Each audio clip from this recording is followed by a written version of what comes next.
Assalamualaikum warahmatullahi wabarakatuh. Di sini kami akan mempresentasikan hasil diskusi kami mengenai penilaian portofolio. Sebelumnya, kami dari kelompok 1 beranggotakan 3 orang. Yang pertama yaitu Ariski Saputra, yang kedua Aufa Silmi, dan yang ketiga Dara Irviani. Baiklah, kami akan mempresentasikan hasil diskusi kami. Di mana pada kali ini saya akan membahas tentang pengertian penilaian portofolio. Penilaian portofolio merupakan kegiatan penilaian yang dilakukan dengan menggunakan bukti-bukti hasil belajar yang relevan dengan kompetensi keahlian yang dipelajari. Portofolio juga digunakan untuk sebagai instrumen penilaian atau salah satu komponen dari instrumen penilaian untuk menilai kompetensi peserta didik atau menilai hasil belajar peserta didik. Sebagai instrumen penilaian, portofolio difokuskan pada dokumen tentang kerja siswa yang produktif, yaitu bukti tentang apa yang telah dilakukan oleh siswa, bukan apa yang tidak dapat dikerjakan atau dijawab atau diperiksakan oleh siswa. Dalam penilaian portofolio, ada beberapa karakteristik penilaian portofolio, di mana menurut Barton dan Collins dalam S. Surapranata dan Muhammad Hatta pada tahun 2024, terdapat beberapa karakteristik esensial penilaian portofolio, yaitu yang pertama adalah multisumber, di mana penilaian portofolio harus dilakukan dari berbagai sumber, seperti peserta didik, guru, orang tua, masyarakat, definisi lainnya, seperti gambar, lukisan, jurnal, audio, dan video, baik secara tertulis maupun tindakan. Yang kedua adalah autentik. Evidensi yang dimaksud haruslah autentik dan berhubungan dengan program pembelajaran, kegiatan standar komprehensi dasar dan indikator yang hendak dicapai.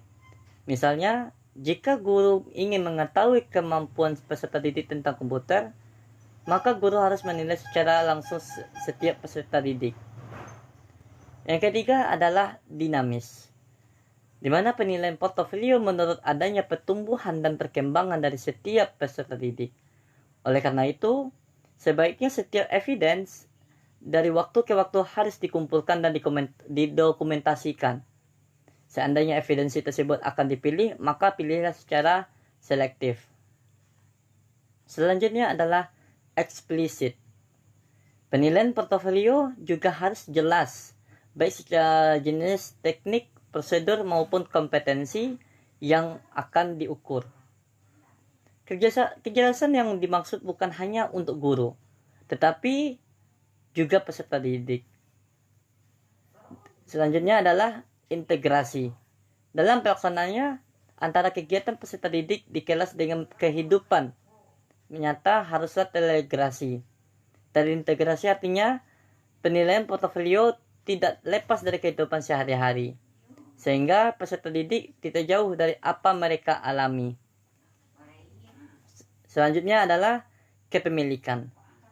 Hal yang sangat penting dalam penilaian portofolio adalah adanya rasa memiliki bagi setiap peserta didik terhadap semua evidence yang dikumpulkan guru, sehingga peserta didik dapat menjaga dengan baik semua evidence. Selanjutnya adalah beragam tujuan. Pelaksanaan penilaian portofolio bukan hanya mengacu pada kompetensi yang harus dikuasai oleh peserta didik, tetapi juga tujuan-tujuan yang lainnya yang bermanfaat bagi program pembelajaran, seperti keaktifan program, perkembangan peserta didik, dan dapat dijadikan alat komunikasi peserta didik ke berbagai pihak yang berkepentingan. Penerapan penilaian portofolio dalam pelajaran ekonomi SMK. Langkah-langkah penerapan penilaian portofolio dalam pembelajaran ekonomi. Yang pertama yaitu mengidentifikasi masalah yang ada di masyarakat. Terdapat beberapa kegiatan yang dilakukan guru bersama siswa, yaitu mendiskusikan tujuan, mencari masalah apa saja yang diketahui tentang masalah-masalah di masyarakat, dan memberi tugas pekerjaan rumah tentang masalah-masalah yang ada di lingkungan masyarakat yang mereka anggap sangat berarti dan sesuai dengan kemampuan siswa. Yang kedua yaitu memilih masalah untuk kajian kelas. Sebelum memilih masalah yang akan dipelajari atau dikaji, hendaknya siswa mengkaji terlebih dahulu pengetahuan yang mereka miliki tentang masalah-masalah di masyarakat dengan langkah-langkah sebagai berikut. Yang pertama, mengkaji informasi yang telah mereka kumpulkan. Yang kedua, mengadakan pemilihan secara demokratis tentang masalah yang akan mereka kaji. Yang ketiga, melakukan pemilihan lanjutan tentang masalah yang terpilih untuk dikaji dengan mengumpulkan informasi. Selanjutnya yang ketiga yaitu mengumpulkan informasi tentang masalah yang dikaji oleh kelas. Guru hendaknya membimbing siswa dalam mendiskusikan sumber-sumber informasi berkenaan dengan masalah yang dikaji. Misalnya mencari sumber informasi melalui perpustakaan, kantor penerbitan surat kabar, pakar, profesional, organisasi masyarakat, kantor legislatif, lembaga pemerintah, dan lainnya. Yang selanjutnya yang keempat yaitu membuat portofolio kelas. Dalam membuat portofolio kelas, siswa dibagi menjadi beberapa kelompok untuk menentukan masalah-masalah yang akan didiskusikan atau dipresentasikan dengan teman sesama kelompok maupun kelompok lainnya. Selanjutnya yang kelima, menyajikan portofolio. Penyajian portofolio dilaksanakan setelah kelas menyelesaikan portofolio tampilan maupun portofolio dokumentasi. Pelaksanaan dapat dilakukan pada akhir semester 1 atau akhir semester 2 tergantung situasi dan kondisi sekolah. Selanjutnya yang keenam yaitu merefleksikan pada pengalaman belajar. Dalam melakukan refleksi pengalaman belajar siswa, guru melakukan upaya evaluasi untuk mengetahui seberapa jauh siswa telah mempelajari berbagai hal yang berkenaan dengan topik yang dipelajari sebagai upaya belajar secara kooperatif. Selanjutnya, ini merupakan contoh dari penilaian portofolio.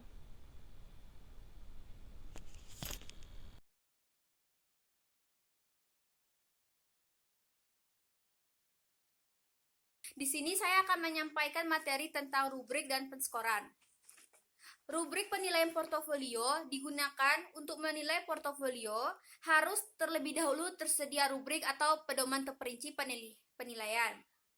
Tujuan dari penilaian rubrik yaitu siswa diharapkan secara jelas memahami dasar penilaian yang akan digunakan untuk mengukur kinerja siswa.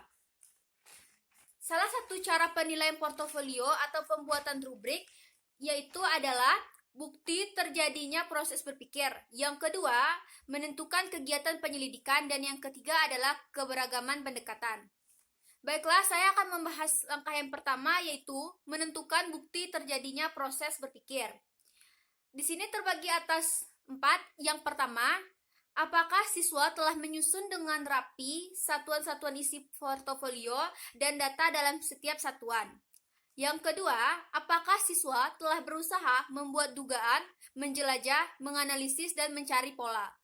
Yang ketiga, apakah siswa telah menggunakan materi yang konkret atau gambar yang menafsirkan dan memecahkan masalah untuk memperoleh hasil dari penyelidikan? Yang terakhir, apakah siswa telah menggunakan alat bantu lain dalam pemecahan masalah atau penyelidikan? Baiklah, langkah yang kedua yaitu adalah menentukan kegiatan atau penyelidikan. Langkah yang pertama itu adalah apakah kegiatan atau penyelidikan oleh siswa yang dilaporkan dalam portofolio meningkatkan pengetahuan dan pemahaman siswa tentang konsep dan kaidah tertentu. Yang kedua, apakah kegiatan membuat portofolio meningkatkan keterampilan siswa dalam menggunakan konsep, cara, dan kaidah tertentu. Yang ketiga, apakah kegiatan membuat portofolio meningkatkan sikap siswa terhadap pembelajaran yang bersangkutan. Yang terakhir, apakah kegiatan atau penyelidikan isi melibatkan beberapa subpokok bahasan? Langkah yang terakhir itu adalah keragaman pendekatan. Yang pertama itu adalah apakah ada petunjuk yang kuat atau bukti bahwa siswa menggunakan berbagai pendekatan dalam pemecahan masalah. Yang kedua, apakah ada petunjuk yang kuat atau bukti bahwa siswa melakukan berbagai macam kegiatan atau penyelidikan. Baiklah, sekian presentasi dari kami kelompok 1 mengenai penilaian portofolio. Maaf jika ada kesalahan. Assalamualaikum warahmatullahi wabarakatuh.